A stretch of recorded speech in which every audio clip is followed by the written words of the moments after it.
Car Lifestyle Podcast. With host Seth Rose from Exotics Rally. T-minus Gabe Florido. From Car Lifestyle.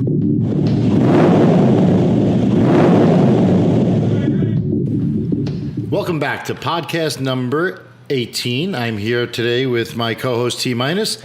And today we have a very, very special guest who actually has come a long ways to be here for an event and some other business dealings, and has taken the time out of his busy schedule to record a podcast with us. So without further ado, we'd like to welcome to the podcast the CEO and founder of Spyker Cars and Automobili from Holland, Mr. Victor Muller. Hi, Seth. Welcome to the podcast, Victor. Thank you so much.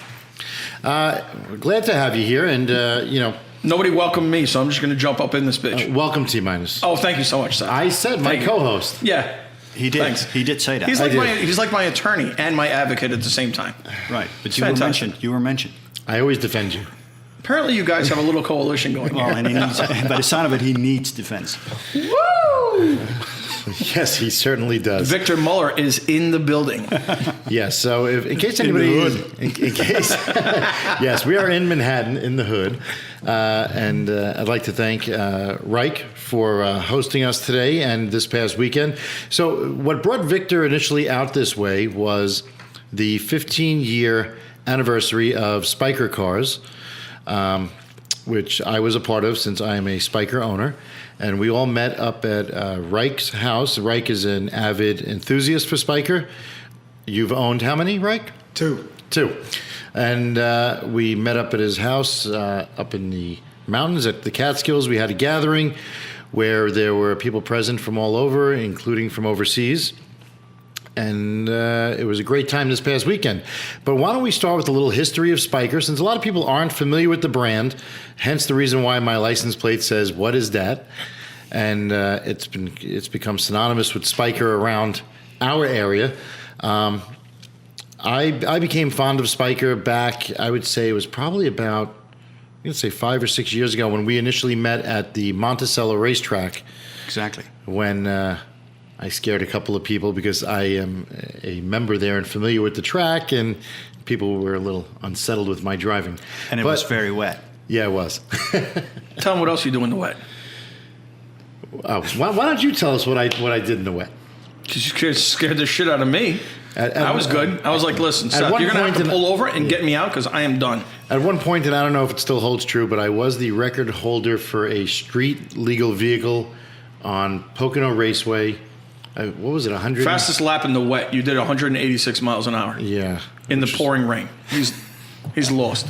It's not the smartest thing in the world, but hey, I'm here to talk about it. It's like the Jewish Evel Knievel. So why don't we start off with a little history of Spyker Cars? I believe Spyker was founded in what year? 1880 as a coach building company, very high-end coach building company by two brothers, Jacobus and Henricus Spyker, which actually in Dutch you spell like Spijker. Oh, okay. But they started making coaches, and then by 1898 they made their very first car, which in those days was nothing but a let's say a fast coach with an engine, with a one-cylinder. A tin bucket engine. with a one-cylinder engine. Nothing but that. And there were, just to put things in perspective, right? I mean, we think that today, car industry is a lot of consolidation going on. But to put things in perspective, in the year 1900, there were just in Europe 4,000 car manufacturers. Wow. Every blacksmith, every coach builder that could fit a one-cylinder Mercedes or the Dion Bouton engine to a chassis was a coach builder, was a car maker. And of course, we've seen how few of those have survived over the years. But Spyker was definitely one of them, and they were quite innovative. In 1903, they were the first company ever to make a six-cylinder car. They were the first to introduce four-wheel drive to a car. They were the first.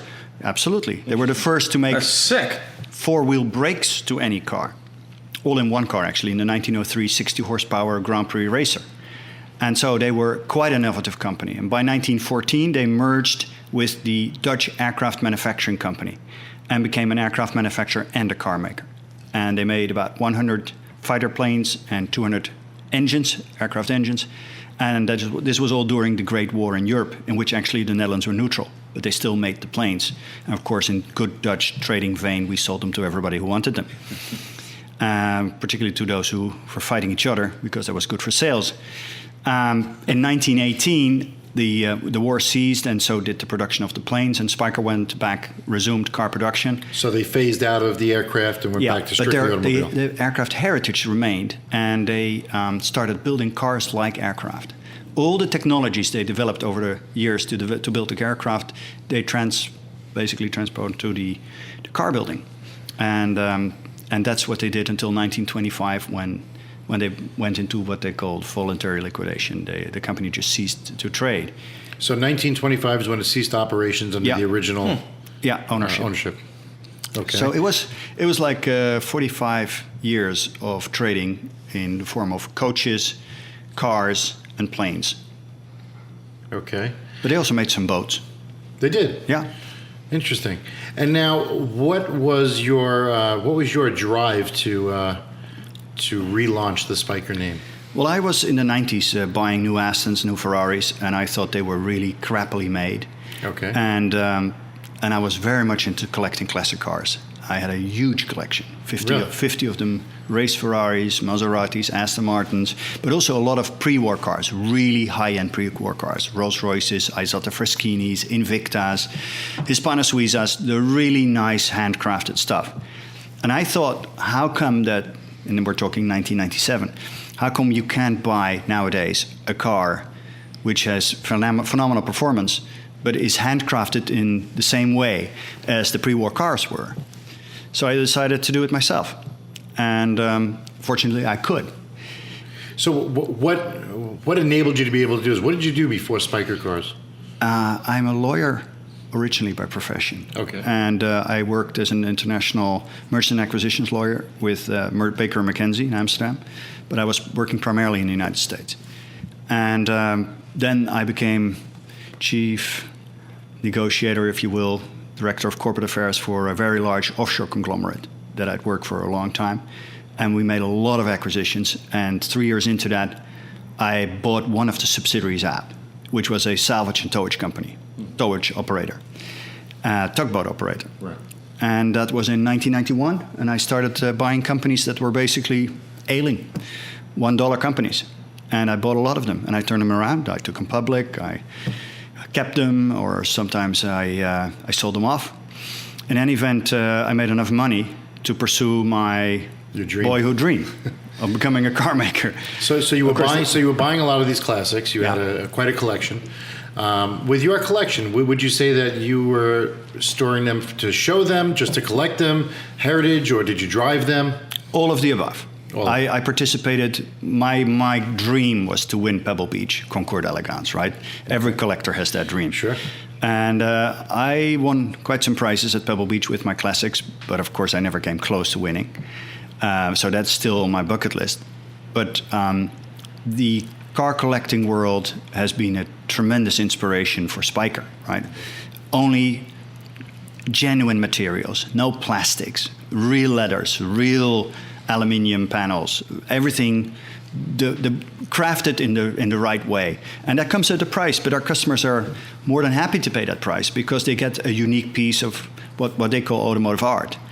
And it's such a joy to build cars for a very educated audience. I mean, you were there this weekend. Seth Reich hosted an amazing event exactly to the date, 15 years after I unveiled the very first... Really? To the date. 15 years after I unveiled 001 at the British Motor Show in Birmingham. Was that hatchback looking No, one? it was a Spider, a C8 Spider, and it's in my office still today, and it is really very, very much the same as the production cars. Very little has changed. Mm-hmm. And so 15 years later, after many ups and downs, I'm glad to say we're still around and we're still making beautiful products. Yeah, I mean, we'll get to that, but Spyker has been through the trials and tribulations over the years. All self-inflicted, I have to say. Wait, what year did you start Spyker Cars? Or did you take over or did you acquire the company? Well, there was no company. I founded the company. It was a greenfield operation. What year was that? 2000. So the name was available and there was no licensing issues? Funnily enough, the name was not registered by anyone. Because when the company went out of business in 1925, there were no trademark laws. There were no trade name laws. So nobody registered the name. And I did. I presume you did, yeah. Guess what? As a lawyer, I did. But not only that, I went back to the family, to the Spyker family, who were very straight. And I said, listen, this is what I want to do. I want to bring back the Spyker company absolutely in the same vein as the cars that were built by your forefathers. But I'll only do it if you give me your blessing. And they loved it. They come to every event, and they are absolutely enthralled with the idea of the Spyker company having basically been resurrected. And let me ask you, did you do it because of Dutch pride? Like, did you stay in, No, I don't think it's Dutch pride. It is just a practical thing. There was only one car maker that meant anything in international automotive history. From Holland, and that was Spyker. There's not many manufacturers around in Holland, correct? Well, you would have a choice of three, basically. Spyker, there was a very small company called Isink, who made very few cars. And then there was DAF, the very small cars that were made in the 60s and 70s, 50s, actually. Right, but why not your own idea? Why not Muller cars? Yeah, that's a very good question. And I played with that idea for about 0.1 second. The reason why I chose Spyker is because Spyker had an amazing heritage and history. And being a buyer of new Ferraris and new Astons, I knew, and collecting the cars, I knew how important it is to have a heritage and a story. So it would have been very easy to call the car a Muller GT, right? Sure. But I just thought I'm too old to see that come to fruition. And I chose the shortcut to basically tap into the history of at the time, very famous brand. In the 1920s, Spykers were known as the Rolls-Royce of the continent. They were really making exceptionally beautiful handcrafted cars. And so by picking up on that heritage, I think we've made our lives very difficult in many other ways, but definitely not by going for the Spyker brand. That was a very good move. And also, in 1903, when Spyker really started exporting cars abroad, they changed the name from SPIJKER to SPYKER so that foreigners could pronounce the name, right? So any Brit would say Spyker, right? Yeah. And the French couldn't pronounce the name at all. So it became Spyker, Spyker in French, and that worked very well. So I took up that brand name and I embraced it, and we used the company's heritage very much to our advantage because, and maybe more important than anything else, it also gave me design language. By basically going down the path of history of Spyker, you have to stop at the aircraft manufacturing part, where aviation became the overriding activity within the company. And after that, they started making cars like planes. So what I did is I connected all the dots between 1925 and 2000 when I started, and I said to myself, let's assume they had continued producing cars. What would their cars now look like? And they would have still kept that design element of basically making cars like aircraft. Yeah. And so there's so many design now. The design now and the future design is all based upon aircraft heritage. And it's easy to have a design language which is embedded in the history of your company because it's easy to explain. And people love it, right? We owned Saab, as you know, for a while. Their heritage was aircraft manufacturing. They started as an aircraft manufacturer in 1937. Saab. BMW too, no? BMW made aircraft engines. Oh, I see. The logo of BMW is a propeller in the sky. Propeller. Yeah. But in fact, they never made planes. They made aircraft engines. There are very few companies. Rolls-Royce as well. Rolls-Royce made engines, but never made planes. Right. Isotta Fraschini made beautiful engines, never planes. Ford made a few planes. I didn't know that. Yeah, but the other brand from the continent that really did both was Voisin. French brand, extremely high-end. They made cars and planes. And of course, Saab. And Saab, to this day, makes the Gripen jet in Sweden. An F-16 competitor. Wow. So they are still an aircraft manufacturer, but they're no longer the same company. Saab was carved up in three different groups, so to speak: the cars, the planes, and the trucks. But there were very few car makers that were also plane makers. It was really interesting. So Spyker was launched in 2000. That's when the first model was actually launched at a show? Mm-hmm. Which would, I'm assuming, be the Geneva show? No, that would have been logical, but we didn't have time for that. Okay. So we launched at the Birmingham Motor Show. Okay. And upon launch, I'm sure it took the world by storm. There was a lot of interested people. How many vehicles did you actually sell upon launch? We sold 15 vehicles from that show. Wow. That was way in excess of anything we ever believed possible. But the craftsmanship was already, we really sold the car on its design and its craftsmanship. And the fact that it was going to be a unique vehicle. But, it's always, between, let's say, Lamborghini entering the market in 1963 and today, there must have been 400, 500, 600 companies that tried to enter the top segment of the motor car industry. And invariably, they all failed. Look at those who are here today. Or they had a lot of models that were flops. Yeah. You only entered in with one model. But then we made another model and another model, and then we went racing at Le Mans. So we did, race on Sunday, sell on Monday. It's actually an axiom that comes from this continent. It was Stutz that used race on Sunday, sell on Monday in the 1920s. And it still holds true today. Absolutely. Look at Ferrari. You couldn't think of a better example. Tremendous. Yeah. Monster, yeah. So to date, how many vehicles has Spyker sold? We have produced today 267 cars. And that's a combination of the Spyker C8, the C8... Of all the models, including the prototypes, the test cars, everything. We just give every car a sequence of chassis numbers, 001 to 267. It's all the cars. So we don't make a distinction, different chassis numbers for different cars. So you know exactly... When you have 223 or 216 or 213, this is the 213th car built. It's not novel. I stole that from Ferrari. Did you? That's what Enzo did. Yeah, he just numbered. he numbered all of his cars, but he had even numbers for the race cars and uneven numbers for the road cars. So, but we just basically took that everything is in a sequence. Every chassis number is in a sequence. Now, what would you say to somebody? Because I've heard some people say, "Oh, well, it's kind of like a kit car because it has, it's got an Audi drivetrain, and the rear tail lamps are reminiscent of a Diablo, and so on and so forth." What do you say to people like that say it's a kit car? Bullshit. Okay. That's what I like to hear. Victor Muller rolling the flesh. Do you think a Bentley Continental is a kit car? Because it has a Volkswagen W12 engine?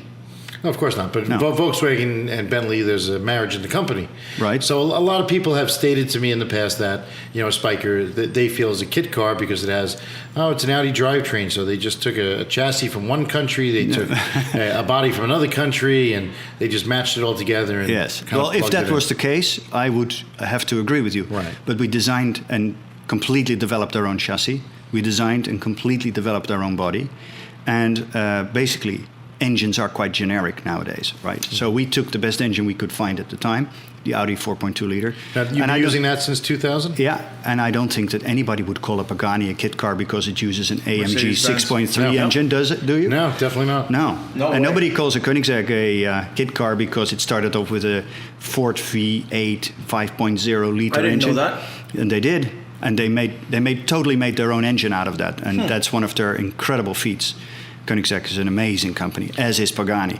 But nobody ever told me that Pagani is a kit car because they use an AMG engine. Right. Did you ever have any interest in creating your own engine? Oh, definitely. But it is prohibitively expensive. Mm-hmm. It's not just creating the engine. It's the worldwide certification that is just unaffordable at the production numbers that we have. It's unaffordable for anyone, right? It's only the Ferraris of this world that can afford to have their own engines. But even, has anybody said that a Lamborghini is a kit car because they use Audi's V10? No. I don't think so. No. But it's an Audi V10. Oh, yeah. Absolutely. I've owned 4 of them, and there's so many Volkswagen Audi parts. He has one in the car that he drove here today. Yeah. And there's nothing wrong with that. There's absolutely nothing wrong with that. 25 years ago, if you would have said a Bentley will one day have a Volkswagen engine, everybody would have fallen back laughing, right? But those days are gone.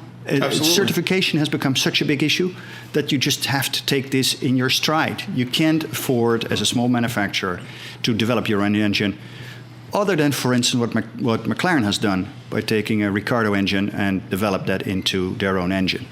But it's costed them so much money. I'm sure. I mean, even the McLaren F1 had a BMW engine. That's correct. Yeah. And then the new FT1 is supposed to have some kind of part. And that's one of the most coveted supercars in the world. Well, they're the most expensive. Now, they're officially the most expensive recent supercars ever made. The F1 is. The F1 is there now, $15 million. At least, yeah. $15 million for an F1. 1.5. 1.5. Yeah, I knew that. I thought you were saying 5.0, and I was like, no, what? No, that's 250 GTO territory. Yeah, those are about 60 million. Yeah. So no, but that's nobody's ever complained, I think, about the fact that the F1 had a BMW engine. My question is, why no power? Why no turbo? Why no supercharger? Well, I mean, I personally owning one, I think it's too light to really harness that much power. What's the way? I could not agree more. We have built a few with superchargers. That is the short wheelbase C8 Spyders and Laviolettes. And it doesn't become a better car because of it. It's just too much power for the power to weight ratio is already very good. What's the weight? It's like 1,200 kilos, so it's like 2,600 pounds.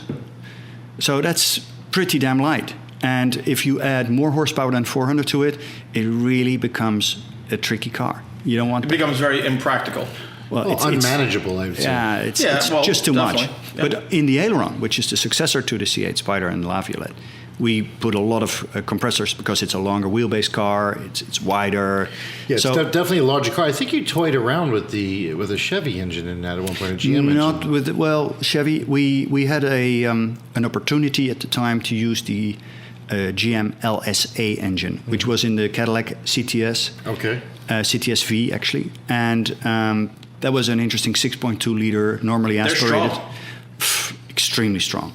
Very old-fashioned engine in a way with a central camshaft. But they did the trick. We built one. And then, strangely enough, we fell out with General Motors over a completely different subject. Right. And we decided not to build a car with a GM-powered engine. So the cars remained pretty identical over the years. There's not much changes from year to year, would you say? Well, as far as the first model, the C8. The C8 remained in production between 2000 and 2012, basically, which is, of course, is a very long time to make the same product. But we managed to sell them, keep on selling. We could still sell them today. We still have people that want to buy a C8 Spyder today. Well, we can't. We just don't have enough parts to do that. So we don't. But it remained. That was the only model that was available stateside. It was the only model that was available stateside, but in 2009 we introduced the Aileron, which went into production in 2010. And this coincided with us acquiring Saab. And, of course, that was a massive drain on our financial situation. Sure. I mean, like horrifying. And that really caused a tremendous slowdown of the production. We only made 17 ailerons so far. And that was not available stateside? No, it wasn't. And that's due to federal regulations? Yeah, federal regulations. Not crash testing, but the engine, the Audi engine. You know what's interesting? I don't even know. What is the law about bringing it into the States? Do you have to crash test cars, or is it a certain number of cars? Is it the windshield certification? It's everything. It's all of the above. I mean, there is really no reason why we would have to do anything less than another manufacturer. So when we managed to get ourselves certified in 2005, it was the biggest effort we'd ever overcome. It was sensationally difficult, but we did it. The regulations are not made to get you in. They're basically made to keep you out. Right. Which means that as a small manufacturer, you do have to do all the crash testing. You have to pass all the emission tests, which at the time was LEV 1. Now we're at LEV 2. And so our cars needed to pass LEV 2 emission tests. But an emission test is not just what comes out of your exhaust. Right. It's the evaporation of your paint and your tires and the glue in your interior. And there's hot soak tests. And you have no idea. Oh, man. It's a humongous task. And does this exist anywhere else in the world? Yes, it does exist elsewhere in the world, but the regulations in America are very stringent. So basically, if you pass American regulations, you probably pass everywhere else. Right. So for a small car manufacturer to be able to overcome those hurdles and get certified for the United States, that was really something. The engine, however, that we used, the Audi V8, the certification ran out in 2010 for us. So we either had to completely recertify the engine on our own, which would have been possible, costly but possible, or wait until we could get another engine with the certification and piggyback on the Audi certification. But of course, then everything fell apart, and we went into such a bad time that the last thing we worried about was U.S. certification. Right. Okay, it's interesting. So really crazy. Yeah. And, if only America could really give that much of a shit about its driver's licenses. We would have actually good drivers. It's actually in easy to get a driver's license in the U.S. in comparison to a lot of other countries. Maybe easier even than to get a gun, right? That would be easy. In some areas. Anyway, we'll need no worry about that. But surely, getting the cars into states, about 100 Spykers in America. We thought that was quite a feat. When I heard the number the other day, Chris, who was the North American rep for you for a while, who's very knowledgeable, had told me that at one point there were 127 that were sold in North America, and then some have subsequently left. Yeah, I mean, when the dollar was very favorably, the exchange rate was very favorable, Europeans started picking the Spykers off here and taking them back to Europe. So I think currently we're down to about 100 pieces. But out of all the cars we produced, in fact, nothing's changed, right? When Jaguar introduced the E-Type in 1961, 50% of them would go to America, out of which 50% would go to California. 50 years fast forward, it's still exactly the same for us. Exactly the same. What was the first time that you heard of Spyker, Seth? I had seen Spyker at the auto show, probably in 2007, 2008. Manhattan Motor Cars was a dealer at the time. Exactly, my first dealer in America. Yeah. Wonderful guys. Yo, Brian Miller was popping. I can tell you, Brian Miller has been the single most, the best ambassador you could ever have on a dealer level. He's a nice guy. Wonderful guy. And he drives the Spyker in his summer house. He drives the Spyker around all day, every day. That's a big compliment, right, to a guy who could drive anything. Yeah, absolutely. Absolutely anything.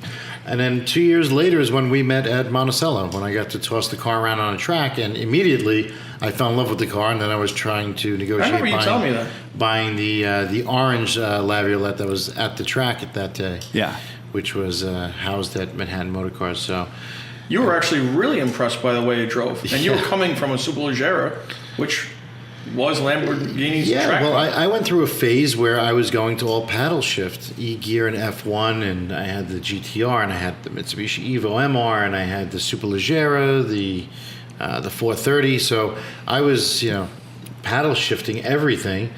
And then it kind of brought me back to my roots of when I first started driving, just to drive a manual gearbox.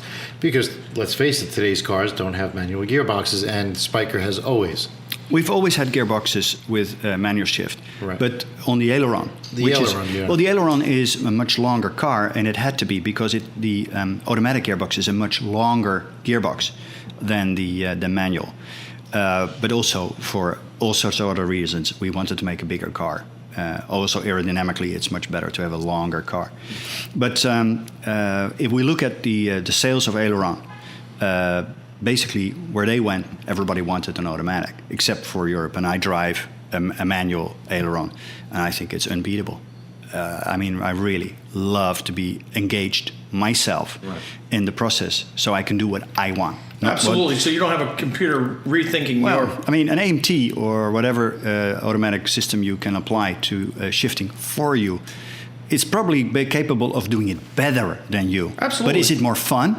I don't think so. No, definitely and not. neither do my clients. My clients love the fact that it's you in charge, you enjoying the drive, rather than some robot that does it for you. Well, not only that, but Spyker also doesn't have many creature comforts. It doesn't have traction control. Yes, we do have traction on the ailerons. We do. On the ailerons, it's the law. Right. Yeah. On the C8, like what I have, there's no traction control. No. Many of them didn't even have power brakes. I think mine is. Many don't have power brakes, and so which means that you have a complete linear brake line, right? There is no progression. It's completely linear, like in race cars. And not everybody likes that. But it's a car that is made for driver's drivers. Car. Exactly. It's an engaging car. Absolutely. And you cannot drive this car around without thinking what you're doing. You're driving it, you're engaged with it. Even the starting process, as you know, right? Flipping up the aircraft switch, and then the whole process you need to go through. That's all your attention to detail. But it's done for a reason. The reason is I want the driver to focus on his car. He is going to go for a drive. So there's nothing else he can do. He's just focusing on the process to get the baby going, and then he goes. And you can ask any owner, the whole process of getting into the car, engaging with it, and driving it is something that is very special to Spyker, and people love it. They love the car for it, like they love the exposed gear linkage, which is, in fact, if you come to think of it, it's nothing special. No, it's just exposed. It's just exposed. And that's what I Everybody could do explained. it, Right, that's but what I nobody explained to does. But the everybody. world is so Mesmerized complacent now. by it. Yeah, by People want everything's to like hide they want to open beautiful- they want to open the hood and just see a smiley face. They don't want to change their own oil. They don't want to do anything. No. Everything is like watered down now. Manufacturers don't want you to get close to their technology, right? And we are proud of the technology. We want to show technology because technology is beautiful. And the exposed gear linkage is just an exponent of that. Enjoy It's it. probably the single most talked about item on a Spyker. Yeah, well, which is actually sad if you come to think of it. I mean, that's why I've always wanted an older Lamborghini because of the gated shift. Which, Or how an beautiful older is Ferrari. that? How beautiful is that? That's a piece of Like art. I just need that in my life. Yeah. You know? Yeah. I don't even need to drive the car. I just need to see it. Well, unfortunately, that is true for many Spyker owners because they don't drive their cars too much because they have so many cars. Right. But they. Becomes a- I mean, it's a you piece saw of you saw artwork. the German owner who has just ordered his third car. yeah. Right. The first two cars he doesn't drive. He puts them as art in his private museum. And there are many customers like that. We have customers that have rebuilt their houses with a glass wall That's behind so which, sick. yeah, they put their car as a piece of art in their house. I think it's a tremendous testimony to It's a tremendous compliment. to the company and to the design of the car. But that you people also think that way. enjoy people who drive them. But I much rather have them drive them like Rijks put 50,000 miles on both of his cars, right? He drives the shit out of them, and that's good. That's really what you want. And you get feedback from your customers.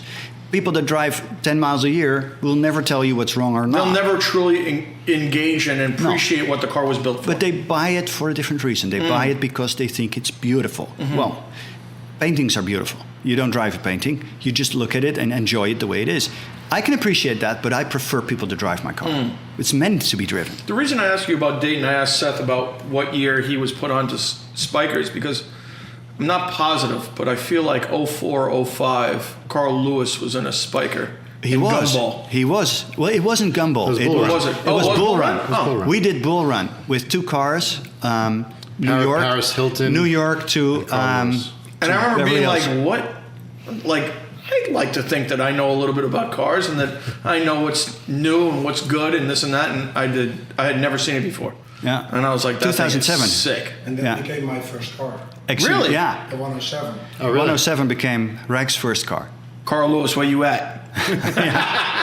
He had. I tell you, Carl Lewis had a lot of fun in that car. Did he? Yeah. Can he drive? He actually raced a Spyker on the drag strip. Yeah. Oh, yeah? He did. He did very well. Yeah. He wasn't just fast on foot. That's awesome. Yeah. Yeah, so that was interesting about them. That you were involved in Bull Run at the time. Now, Yeah, that's cool. You had mentioned the race team. What years was that?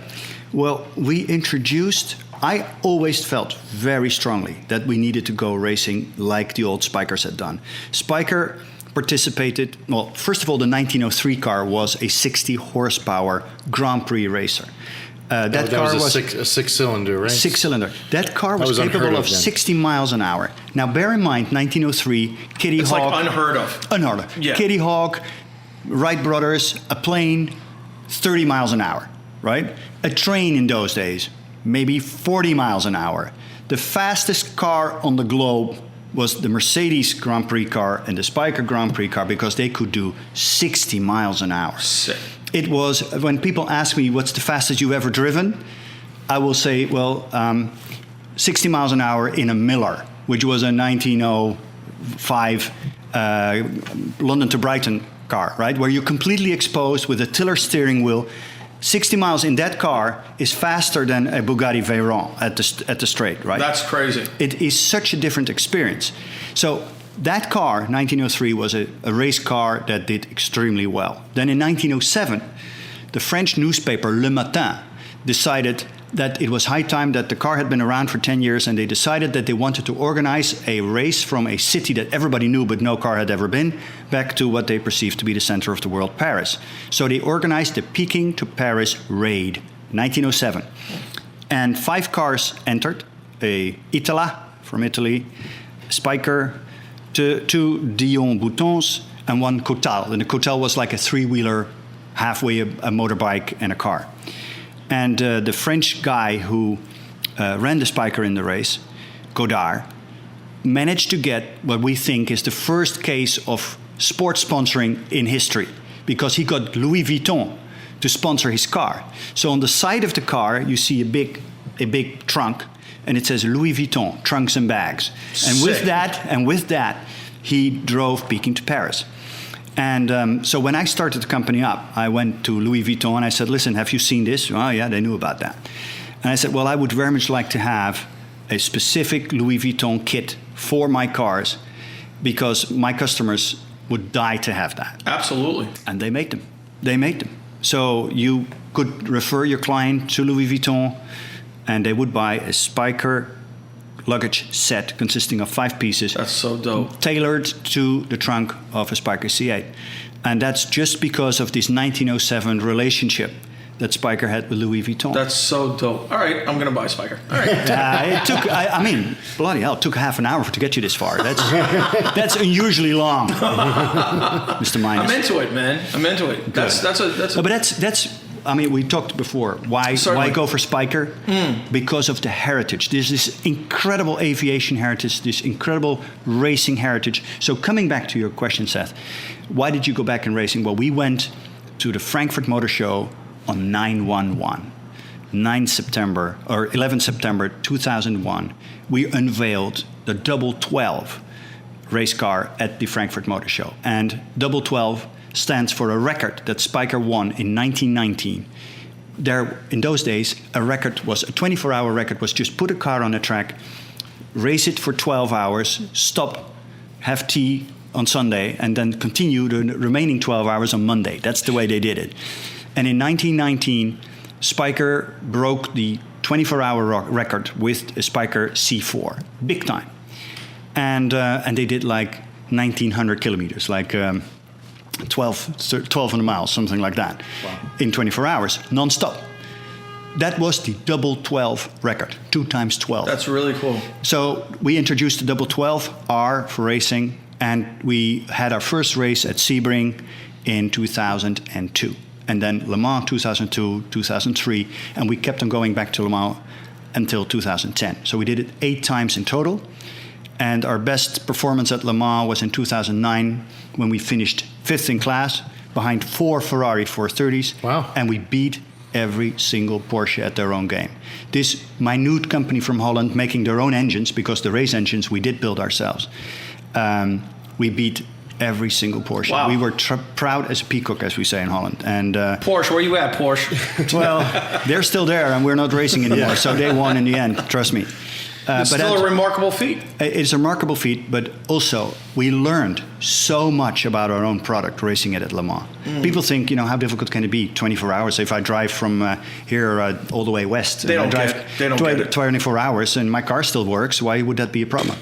Take any car, and drive it on a track. That's not the same abuse as For, a track. for 24 hours, I'll tell you, after 2 hours, every car is on fire. I was going to say, after 2 laps, you're like, Yeah. what? Where are my brakes? Where are my brakes? Yeah. Whatever happened to my gearbox? I mean, Yeah. where is this smoke coming from my Why is everything from my so hood? spongy? Yeah. Yeah. So Yeah. simply amazing testing ground for any car maker is to go and take your car to Le Mans, because it's so difficult. It's grueling. It's grueling. But we make better cars because of it. The C8 was the one that you used. Yeah. First the Double 12. Then we raced with the Spider for 2 years. And then basically the final race cars were the Laviolettes, like you have. Right. Wow. That's awesome. We learned a lot. Pretty wild. We learned a lot, but we thought we could learn more if we bought a Formula One team. That was definitely not true, but it was a nice try. That was the most expensive expense. I'd do it again. But I mean, that's why a lot of these companies are producing cars, so that they can have a presence in F1. That's right. And we should have, and we did. So Spyker F1 started life in 2006, when we ran the 2007 season. and then we lost a shirt, and we sold out to Vijay Mallya, and now it's Force India, and they do very well.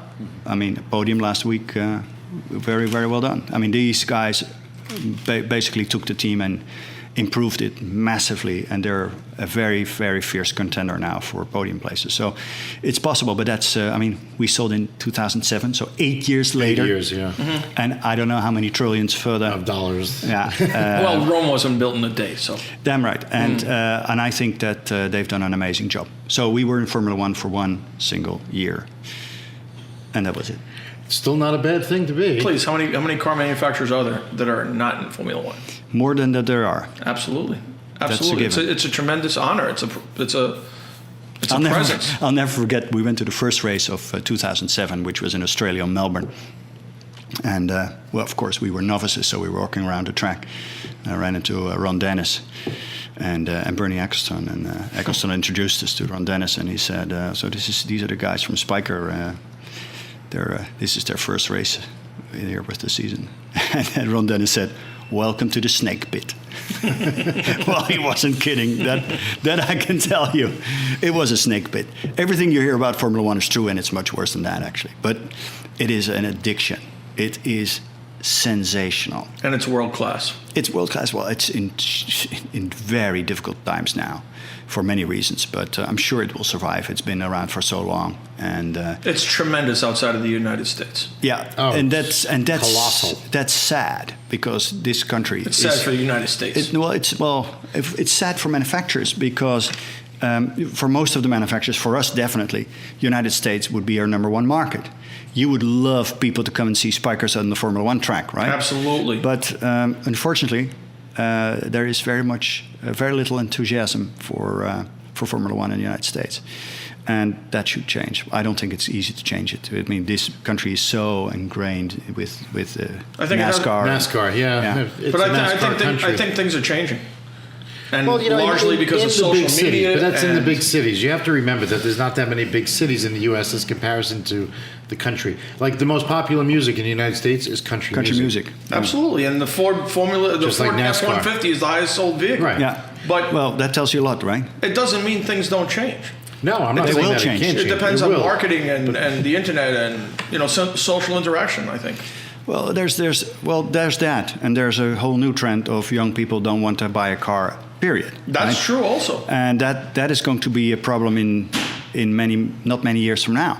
So I think we're looking at a revolution in the car industry, which is going to shake everything up big time. But that's a whole different discussion. Yeah. But I think fast cars will still be fast cars. Well, I think you'll still be the cool guy. Yes and no, because with the autonomous cars that they're talking about for the future, that's going to really plague us enthusiasts greatly with self-driving vehicles. Well, I don't think it's going to be. Traffic. Well, I think there's still going to be that niche market. Oh, yes, there's I always agree going, with you. There's always going to be. So let's fast forward a little bit. So we'll get past the race team, and we'll touch on a subject which I'm sure is not the best subject in the world, but people want to know and educate themselves with the whole Saab acquisition and the speed bump that Spyker hit. That was more than a speed bump. All right, I was trying to be gentle. It was a wall. I was being gentle. So the Great Wall of Saab, in case anybody doesn't know that's listening, but it was big news, that at the time GM was selling Saab. Well, GM was actually unloading a lot of brands. They were getting rid of a lot of brands, like Hummer. Well, they were hurting beyond belief. They're the ones that in 2008 took the biggest chunk from the United States government to survive. And they had to, in order to be eligible for all of that, they had to show that they were actually reducing capacity. And willing to, And so they started putting Saab into liquidation.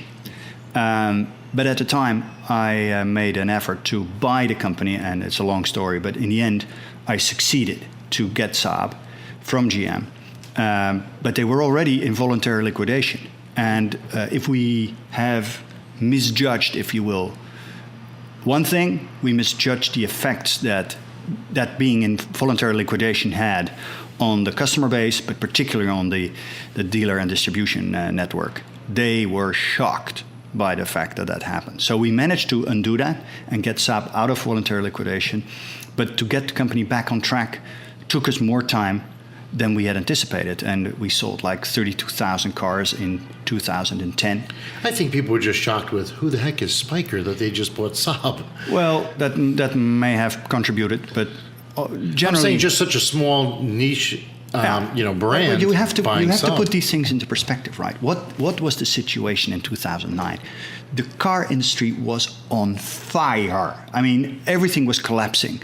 Every car maker was confronted with his unions, with layoffs, with 40% sales declines, with a market that was stagnating beyond your wildest imagination. Governments had to step up to the plate to bail out and bail the car industry out, or it was collapsing. Now, there's a simple rule in the car industry: 1 in 10. Every person working in a car company basically provides, directly and indirectly, business for 10 others.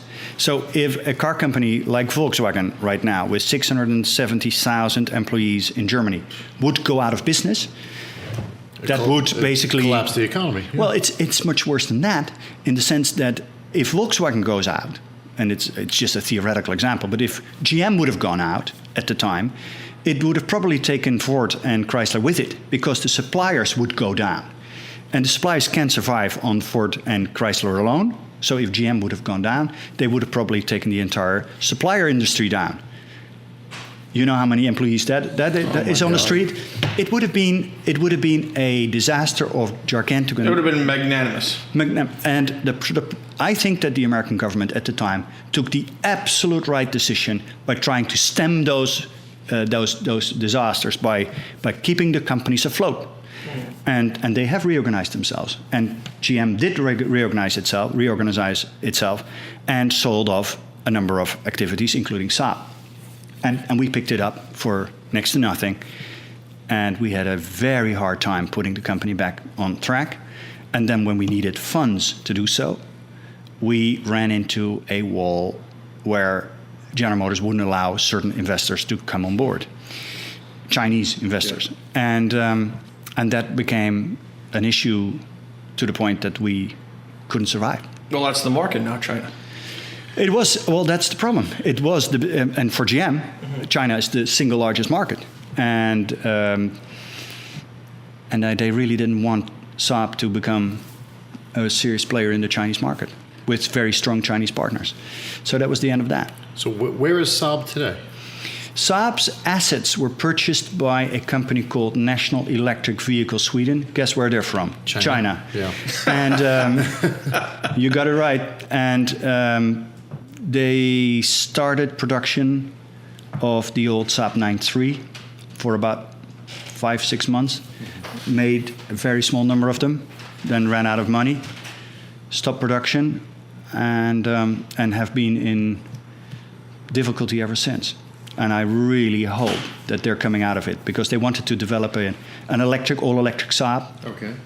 And now, allegedly, they're going to go back into China and build a new factory, build electric cars for China.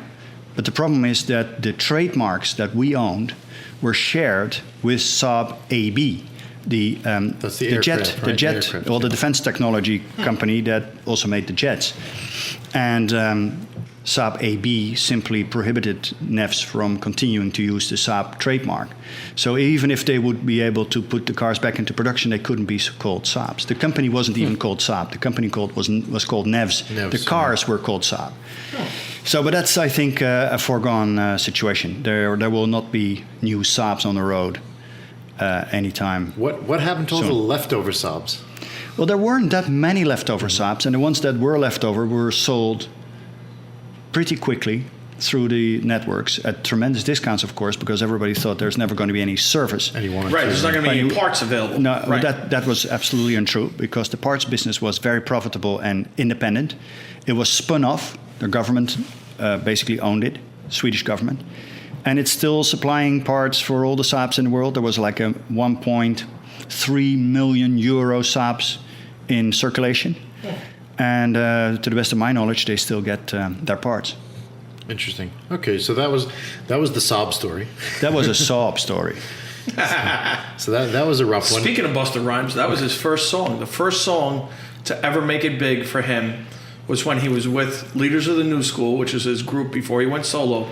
and the song that put him on the map is Saab Story, and it's about his Saab. No, How crazy is that? I didn't know that. Wait till you have this conversation. This with is him. relevant because Busta Rhymes was a He was one of my owner. early customers. Wonderful guy. Wonderful Yeah, no, guy. he's super cool. Yeah. Wait till you have this story when you're going to be like, yo, I was talking to this dude T minus. He's going to be like, what? Who the hell is a T minus? And then you're going to tell him, and he's going to be like, that dude knows hip hop. There we go. That's crazy. Yeah. So then we'll fast forward a little more, and we'll keep going with the chronological order. So after Saab, what happened with Spyker?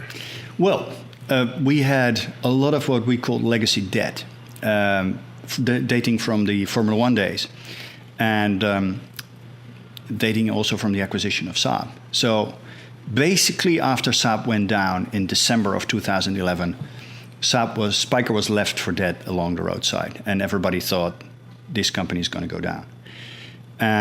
But I wasn't ready to let my darling baby company go to pieces. So I decided that I would put all my efforts on resurrecting the company, and we did. So we brought on board a shareholder who was one of our potential partners in the Saab deal, Chinese manufacturer of, well, actually the number one bus manufacturer in the world, but they also had a car division. And they took a stake in the company, and it allowed us to introduce the new small entry-level car, the B6 Venator, which we showed at the 2013 Geneva Salon. And the response was unbelievable. Beautiful car, by the way. I fell in love with it when I first saw it. T-minus. I don't know if you actually saw it, but I have not seen it. it was. It's based on a Lotus chassis. Or is it Yeah, we will definitely use Lotus gear for that. And by Lotus, we mean Elise? By Lotus, we mean Evora. Evora. Oh, Evora. Yeah. Cool. Because Lotus has been a very long-time partner of Spyker. They didn't know were that. instrumental in getting us into the United States with Wow. all their engineering capabilities. They helped us getting the fuel systems. To get your fuel systems US certified is just crazy. And they helped us tremendously with that. And we've always been drawing a lot of services from Lotus. So the relationship has been invariably very good. And when we looked for a partner for the smaller Venator, Lotus was a very logical port of call. But unfortunately, the Chinese didn't live up to their expectations and their commitments, and having funded, part of their investment, they basically vanished. This is not an unusual story, not just in the car industry, but everywhere else. And so we were basically left on our own, and that caused us a lot of trouble. So by the end of 2014, we were in a situation that we just couldn't make ends meet. So we chose to go into Chapter 11 because we had agreed funding, but we had to protect ourselves against our creditors in order to make it to the moment of funding. But the funding still didn't come in quick enough. So by the middle of December of 2014, the court-appointed administrator, basically applied for the company's bankruptcy, and we were declared bankrupt. So after 15 years of working my tail off, all of a sudden I was confronted with a company in bankruptcy, Chapter 7. And that really, really was something I wouldn't accept. And this is when all the Spyker owners took a deep breath and said, "Fuck." Are you okay to say that on radio? We can say whatever you want. No kidding. All Yeah, right, I've there's been no holding back all censorship this here. time. Don't hold back. There's holding back. There's no censorship. Oh, God, I love it. Say whatever the fuck you want. Let's talk Let about it all your out. BDSM lifestyle. T-minus is an awkward guy. I think I can say that. That's not Anyway, so weird. all Spyker owners kind of said, what the hell's going on here? And then, you fought a great fight. You've been fighting for some time now. That's probably my DNA. I don't know. It's been a bit of a boxing match going back and forth. Yeah, but I did appeal the court ruling where we were declared bankrupt, and I won, which is, I can assure you, very, very unusual. Congratulations. It seemed a rarity. To win. It doesn't happen. So strangely enough, as being a lawyer, I know how to do these things. Sometimes it can be very advantageous to be a lawyer. And so, having won the court case, the company was put back into the previous position. So you've never been bankrupt. You go back to Chapter 11. But that means that everything that happened whilst you were in Chapter 7, let's say these 5 weeks that you were in Chapter 7, basically is undone. So all the employees, for instance, were fired by the trustee whilst we were in bankruptcy, and then we were back in Chapter 11, and they were all on the payroll again. Anyway, it was a legal mess. It's kind of a time machine. Yeah, it's like a time machine, but that's the way it works. Because legally speaking, Spyker was never bankrupt. So then we had to go through the process of making an arrangement with creditors, which under Dutch law it's very simple. If you make a deal with more than 50% of your creditors, representing more than 50% of the outstanding debt, it becomes a compulsory creditor agreement. Everybody has to agree with it. We had one creditor that really wanted to make our life very difficult, so we had to fight him all the way, won every single lawsuit that he filed and we filed. And then by the 29th of July of this year, finally, we got out of Chapter 11 clean as a whistle, debt-free, absolutely better position than we'd been in a long time. That's awesome. Yeah. So all the Spyker owners then said, hell yeah, they're back. Then they were like, I love Victor. Yeah, well, that is a different, nobody said that, but they said, we're so glad that Spyker's back. But I would say that Spyker owners definitely show a different support for the brand versus other manufacturers. I mean, I think there's a certain relationship that Spyker has built with their customers, where I remember we had spoken once before, and customer number 208 is on the phone, or customer 206 needs a part. That's sick. Where your serial number is associated with the actual, end So it's like user. you're in jail. That's cool. Pretty much. But I mean, when has he had his head examined for the last time? I don't know. he's just, listen, there's no He's explanation. T-minus. Yeah, there's no explanation. No, he's just. But there's definitely a difference in ownership with a Spyker. At least I know I can speak for myself. I went through some hell with my car. Plain and simple. I had bought my car in 2012. The car was a 2010 that had been in dealership for some time, and it had sat Jay for Leno a bit. drove it. That helped. Yes, Jay Leno. Yeah, that definitely helped it. He's actually a friend of a friend who's supposed to sign my window sticker. But anyway. You're so cool. Can I say hi to you in public? No. So I had the car for a little bit of time, and the car gave me some problems. And I tell you, even through all the troubles that Spyker was going through, you and your staff never faltered from trying to help and trying to get the car fixed. It just never seemed to all come together. So at one point, they actually you all decided to take my car back to Holland. Yeah. And at our expense. Yeah. And how many manufacturers would actually step up and do that? Most of them would just, say, oh, it's a lemon, we'll give you another car, or we'll do this, or we'll do that. But they actually took my car, boxed it up, shipped it back to Holland. It spent, I think, about 3 months there. Yeah. And they actually tore down the car down to its bare bones and rebuilt the car from scratch. Yeah, but I mean, that's the commitment you make as a manufacturer. You want a happy customer. Because there's nothing. You'd rather have no customer than an unhappy customer. Trust me. Oh yeah. And you were. People will go out of their way to talk shit about you versus complimenting. And if you're a small car manufacturer like us, word of mouth is more important than anything else for your brand reputation. So the last thing you want is an unhappy customer. So you go out of your way to get and this has nothing to do with lemon laws, and this is just the honor of the company that you want your customer to get his money's worth. I think that says a lot for your company. Well, it's normal, right? I mean, we do have not a in this personal country, it's relationship. not normal. Well, it should be. We have a relationship with every owner, right? We know where every car is, we know where every owner is, and we know how to get in touch with them, and they know how to get in touch with us. And that's wonderful, right? And that goes for Pagani, that goes for Koenigsegg. I think McLaren has become a little bit too big for that, and sure as hell doesn't work for the Porsches, Ferraris, Maseratis of this world. It's a small segment of the bespoke cars and those owners, and I love the experience. It's been a great experience. Even though I didn't have the car for 3 months, and I bought a Porsche 996 just to get me by. Yeah, just so I had something to drive. I mean, how sad is that you have to resort? He does some charity work. Yeah, that's charity. No, it's charity. He's a good guy. Yeah, and then I got the car back, and the car's been fantastic ever since. I've no complaints. It's inherently a good car. There were some flaws in your cars. We fixed them, and now it's Yeah. done. I And mean, now you will not have any trouble. No, and I haven't. Because they're bulletproof. I've driven it, thousands of miles, and with Yeah, and no you problems. love it. Love I see it the to smile death. on your face when you pass me by. Absolutely, yes, I did. I did pass you. I got a cool question that I was just thinking of when you said Venator. Where do the names for the cars come from? Well, interestingly, all the names are basically either related to the carriage or the coach building heritage of the company or aviation. So a Spider is an open two-seater coach. That's where the Spider name comes from. La Violette was a 21-year-old Belgian engineer that developed the fantastic engines that Spyker used in the 1907 era. Aileron is a flap on a wing Oh, cool. of an aircraft.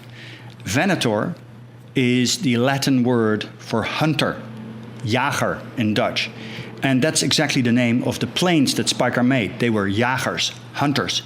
So I love since the logo says nulla tenasi in via is via, which is Latin for the tenacious, no road is impassable, we decided that the name... That's gangster. You didn't know that? I need that in my life. Yeah.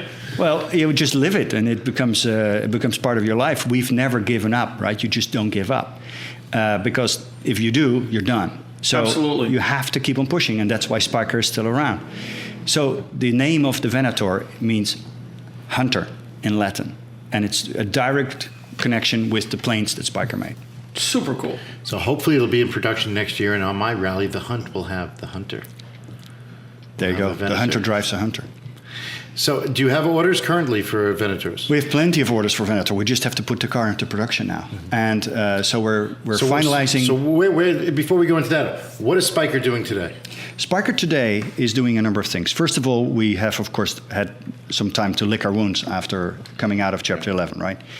Secondly, all of the activities that I had employed to generate the cash to continue have now been successfully concluded, and we're finalizing the transactions where fresh cash, large sums of fresh cash come into the company. And in that context, we're now doing something we should have done before, and that is we go and move the production back to the UK, where we were. All the cars were originally built in Coventry, and that's exactly what we're doing. So November 1, we move the entire production back to the UK. Will We it still be keep- considered a Dutch car? Do I care?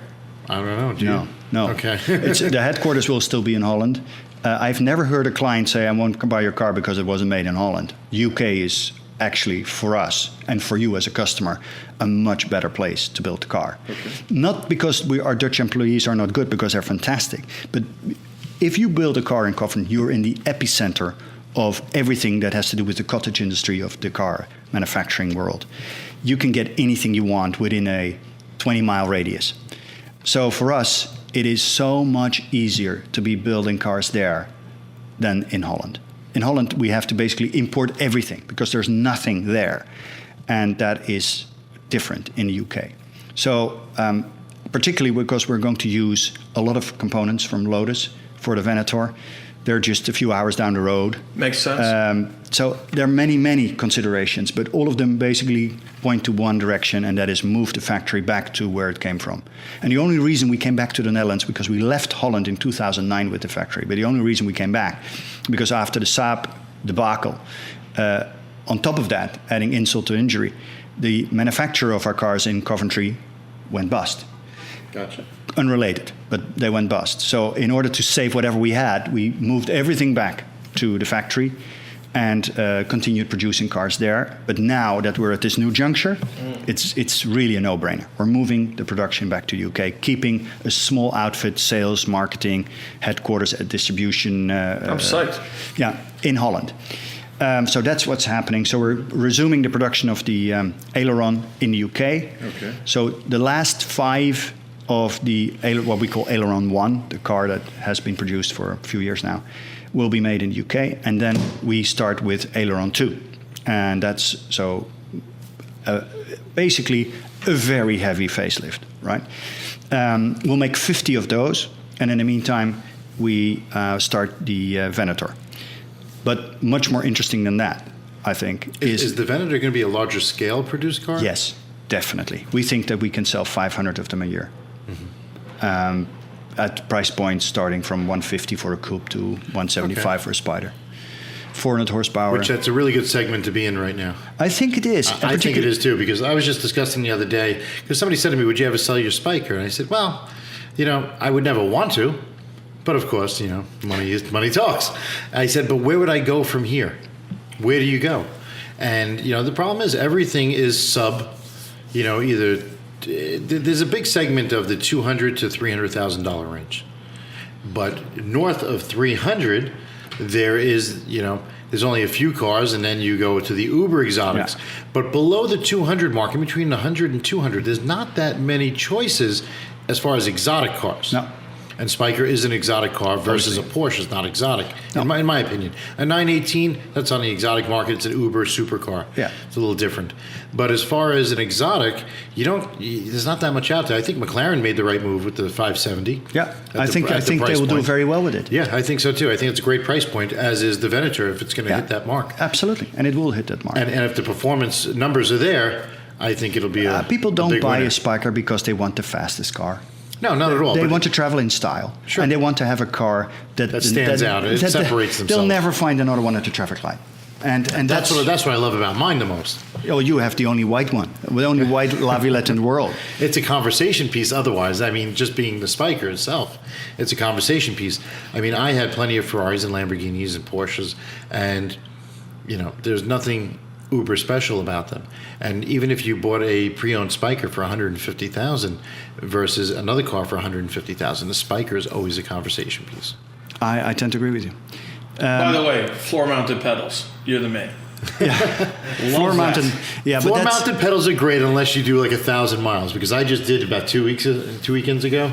When we were on my rally. You should just man up, Seth. And my heel was killing me after a while. So they will do that to you, but it's not built for ultra comfort. The car, it's built for the driving experience. Exactly right. Race cars have floor-mounted pedals. Yes. Yes, they do.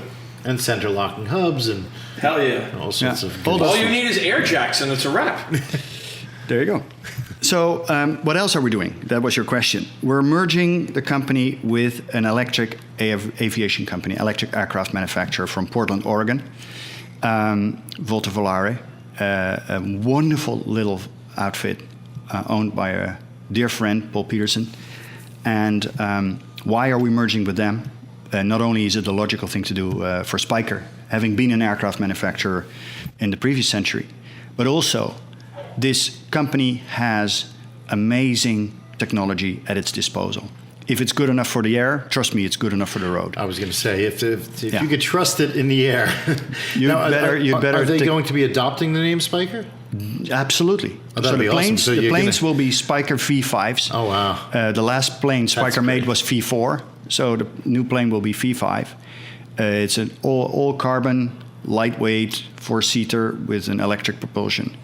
And you'll see that coming anytime soon. But that technology will also find its way in our cars. And it really, in my view, makes no sense to start making electric sports cars. At least I wouldn't buy one. And I've always looked at Spyker, would I buy it? I started the company because I was my first client, right? I was the typical buyer of Astons and Ferraris.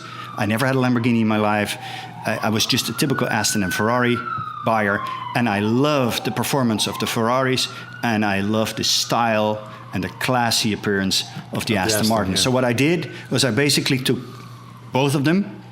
I took the mid-engine concept of the Modena, which I was driving at the time, and I combined it with the Vanquish I was driving at the time. Beautiful classic design with an incredible performance. That's really what it is, a crossover. It's the car I couldn't buy. I couldn't buy a mid-engine Aston, and I couldn't buy an ultra-classic Ferrari. So you took the best of both worlds? It's kind of like Ferruccio's story with Ferrari. He wasn't happy with the product. And he couldn't get what he wanted. Right. I couldn't get what I wanted. Same as Pagani, right? If you can't get what you want, you can either be sitting at home moaning and groaning and feeling sad for yourself, or you can just be as crazy as I am and go build your own, right? The jury's out whether that was a really wise decision or not. But anyway, the cars that we made they're basically a crossover of that. Add to that the wonderful heritage of racing and aviation, and that's what the Spyker is, right? So what are we doing? We're going to make planes, we're going to make the cars, but we're going to make internal combustion engine cars, the ones that we've made so far, and electric cars. But we're not going to make electric sports cars because I don't think that there is a market for them. I really don't think so. Or the market is going to be so small that it's just not going to be worth your while. But what is very interesting is the market for SUVs. Tesla clearly showed the way by going for the Model S, and just now the Model X. I probably would have done it the other way around. I think I would have started with the Model X, but surely we will start with our SUV. We launched the Peking to Paris, as it's called. Love that. In 2006. We were way ahead of our time with a super sport utility vehicle. Because of all the funding issues we had over time, we never managed to put that car into production. But there is one, right? There is one. There are actually two, and there's one driving what we call Muller. It's the fastest Land Rover Defender in the world because it's a Spyker platform with a Defender body on it. It's a very cool car. 600 horsepower. We call it the Mule. How do I Google it? You can't find the Mule. You'll never find that. I drove that one. You drove the Mule. Absolutely amazing. Yeah, it's an amazing car. 4-wheel drive, aluminium chassis, fantastic car, 24-inch rims. Anyway, that car we're going to produce as an electric car. So we've completely redesigned it, and that's going to be our first electric car. With, I think, disruptive technology, both in terms of motors, electric motors, and energy storage systems. I'm not a believer in lithium ion in any way, shape, or form. I think it's just simply an inadequate type of energy storage. What's adequate? What's adequate is something that doesn't deteriorate over time. I mean, look at your mobile phone, right? Mm-hmm. After 5 years or 3 years, you can basically not use your phone anymore because lithium ion has a memory, so to speak. Every cycle, every charge-discharge cycle, your battery will have less storage than the previous cycle. And that's terrible, right? Your range will go smaller, smaller, smaller. Think of the weight of lithium ion. 1,300 pounds of batteries in a Tesla. Empty or full, right? Self-defeating, you would say. Think of the price of lithium ion. So expensive. I mean, wonderful idea to create a gigafactory and drive the price down. But still, it's exceptionally expensive. Then there is the fact that lithium ion has a very hard time getting charged because the material is so dense that electrons travel very slowly through it. You can add graphene, you can do nanotechnology, you can do a lot of things to improve the charging time of lithium ion, but it's still going to be quite long. So we're going to do something totally different. We're not going to use lithium ion in any way, shape, or form. We'll make announcements in due course about how we're going to... Is it going to be revolutionary? We think so. We think so, yeah. But surely we're not going to use lithium ion because I think there is no future for that product. I'm probably the only one that thinks so, but that's really what my view is. So when does the partnership take place? Is it something that's already taken place, or is it going to be we're crossing the T's and dotting the I's now. And then so you're moving to Coventry. Yeah, we're moving into Coventry. We're merging with Volta Volare. We will set up our base for anything and everything electric in Portland, Oregon, where Volta Volare is based. And so we will have small headquarters in Holland, production in the UK of anything internal combustion engine, and everything else electric in North America. Will the Venator be available for the US market? Oh, yeah. Definitely. Yeah. And are you staying Audi motor? Well, no. The Venator will not have an Audi motor. What will it have? A Lotus motor. Oh, cool. Yeah. Yeah. Excellent. And the aileron will be, you're going to cease making that one? Well, we will make another 50. Number 2, I think you said? Yeah, they'll have supercharged Audi engines. And after that, there will be a wholly new car. And that will be, well, we'll talk about that in due course. But I assure you that's going to be what we call our Halo car. Will that be available stateside? I mean, if you make Spykers and they're not available stateside, you don't want to live, right? This is the market. Period. If I could make cars only for America and not for the rest of the world, I would do that. Because I am looking forward to adding another one to my fleet. Well, there you go. Do I hear an order? Yeah. One day, as soon as I see it, we'll see what happens. But Yeah. I mean, I would take one of the Peking to Paris. Yeah, I would tell you. How do you know about that? And how come I don't know about it? How come you didn't tell me? It was What kind of unveiled. friend are you, It was Seth? unveiled in Geneva, right? Yeah, 2006. Yeah, it was unveiled, and it was just absolutely stunning. It's got to be cool. I mean, the interior work, the skeletal frames of the seats and everything, it was absolutely spectacular. Yeah, it's And, big fun. I had so much fun designing that car. It's awesome. It's awesome. I really wanted one. Yeah, well, you just have to wait a little longer, and we'll get you one. There you go. Seen it? Oh, Take a look. I found You see how the wonders of the my internet. stalking skills are crazy. Oh yeah, this is sick. So that brings us up to date with Spyker. That's what's going on. Hot. Just real quick, out of all of the cars that you own, because I don't know what exactly is in your collection, but what is your favorite? This is such a difficult question, Seth. This is asking Well, how many a vehicles do father you of have? 6, which is what is your favorite child? No, that's impossible. I You would can't- say it's impossible. But my favorite Spyker or my favorite car? I was going to Well, say, let's make it easy. how many cars are in your collection? Well, there used to be 50, now there are 15. Okay. The crisis did hit me hard. Oh, Okay. I had the company to keep afloat. So True. I sold lots of them. But if I had to take a pick of my favorite car that I ever owned, I owned the 1954 Ferrari 250 Yeah. Mille Miglia. Well, it was actually called 250 Monza with a Scaglietti body and a Lampredi 3-liter V12. It was the sexiest thing I've ever driven. Wow. do you still have it? I wish. Oh. No. It had to go in order to keep the company afloat. And that was, in hindsight, it would have been much better to let the company go and keep the bloody Ferrari, because I would have retired on it. But Yeah, no, that's no. what you do when you are an entrepreneur, right? You have to make Absolutely. hard choices. Oh, don't I cut know. the Ferrari loose. That's it, man. I think you made the right decision. So how many Spykers do you have personally? 3. 3, which is a C8 Spider. A C8 Spider and a C8 La Villette and a C8 Aileron. Gotcha. Now, what was the real quick?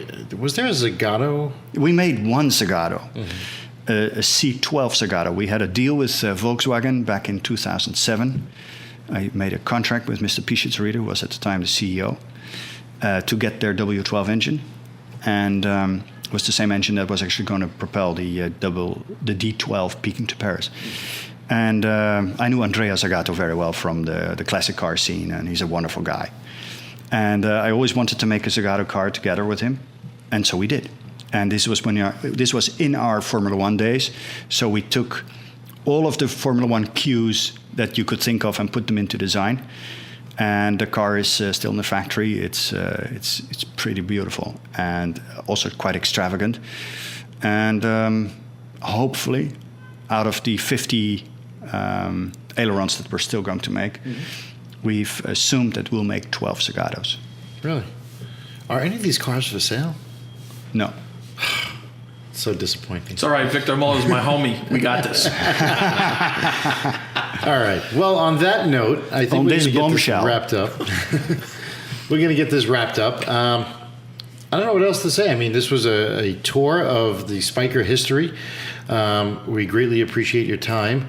Our listeners will definitely enjoy hearing the history and what's going on today. I think they'll all be asleep by now. It's No, been so definitely long. not. No, I don't think so. I'd love to hear the controversy that comes out of my mouth. Yeah. So you kept them going, right? He usually does. He's usually Thanks actually, to T-minus, everybody's still wide awake. He's usually usually calling me broke half the time, and No. Seth's entire vocabulary consists of "I'm broke." well, I am. Why don't you tell him your monthly bill? I own a Spyker, so therefore me a I'm monthly broke. bill. No, it's very low. It's very low. His monthly Very bill? low. Tell him. So, but thank you again for taking us through the tour of Spyker to see what's going on yesterday and today. We appreciate your time. I know that your time is valuable. You're not here for that long, and then you're heading back. And I guess you're counting down the days. You got a big move ahead of you.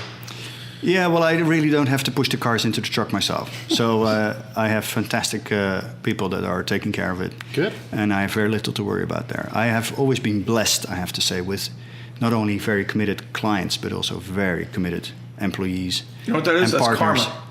And partners. We've just been so blessed. So that's good. Yeah, really so good. we look forward to a lot of upcoming events and news with Spyker, and hopefully it flourishes, which it sounds like you're on the right track. that you've resolved a lot of the mishaps from the past, and you're moving forward.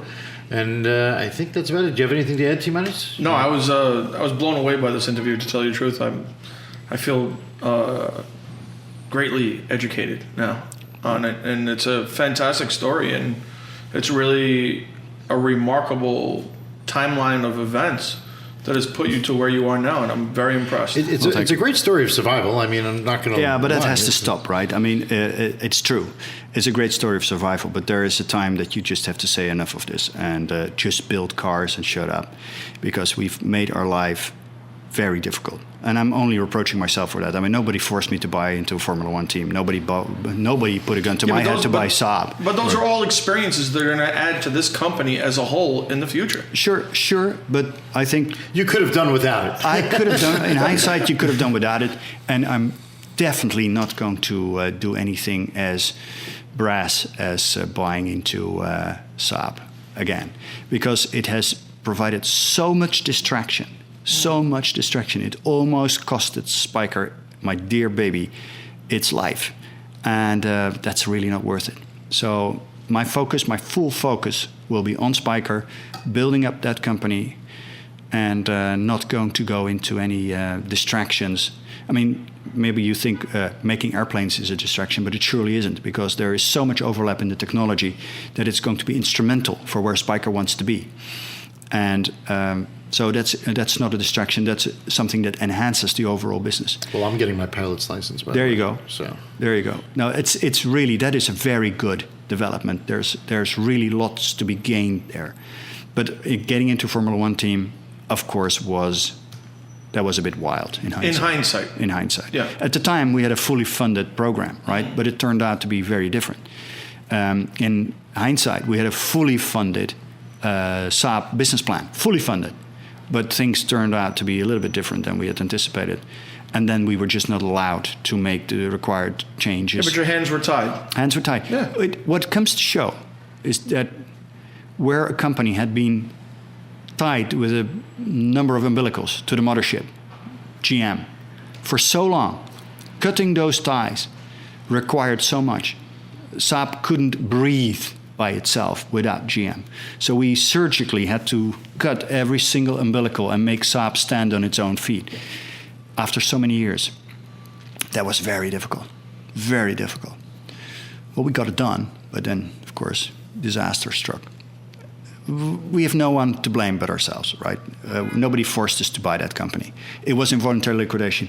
General Motors would just put it to bed, and it would have just slowly died away, and that would have been it. But, I loved that company. It's a learning experience. Yeah. That's a costly one. Well, it was a costly one, but there are a few truths to be said about it, right? I mean, when we were in the middle of this, one of my board members who actually lives here in New York, he told me, think of what Churchill said about a situation like this. When you're going through hell, keep going. And that's just what we did. And the other truth of,